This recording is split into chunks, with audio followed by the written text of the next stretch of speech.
May ilang Pinay celebrities na kilala sa pagiging confident at komportable sa kanilang katawan. Kaya minsan, hindi sila mahilig magsuot ng bra, lalo na sa casual o fashion-forward na mga outfit. Narito ang ilan sa kanila.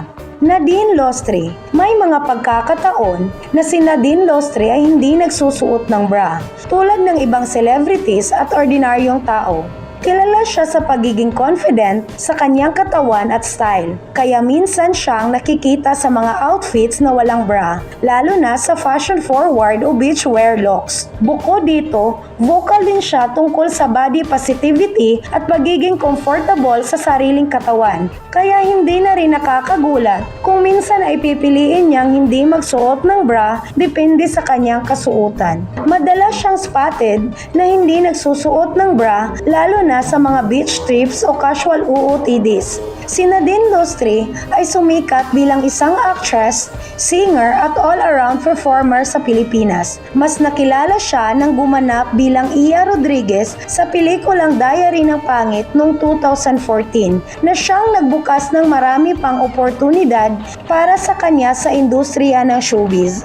Ellen Adarna. May ilang pagkakataon na makikita si Ellen Adarna na hindi nagsusuot ng bra, lalo na sa kanyang mga social media post o public appearances. Kilala siya sa kanyang confidence at pagiging unapologetic pagdating sa kanyang fashion choices at personal na estilo. Isa rin siyang advocate ng pagiging comfortable sa sarili at pagpapahayag ng sariling individuality.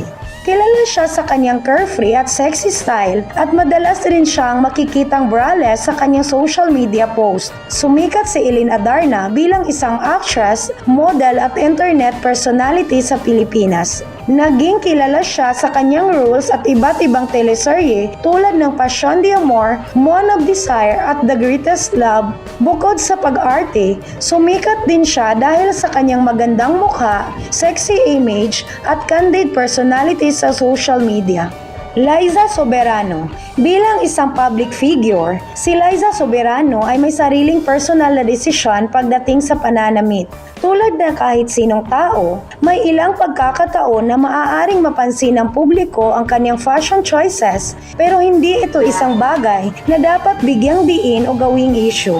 Si Liza Soberano ay isa sa mga pinakasikat na actress sa Pilipinas. Sumikat siya dahil sa kanyang talento sa pag-arte, kagandahan at husay sa pagganap sa mga teleserye at pelikula.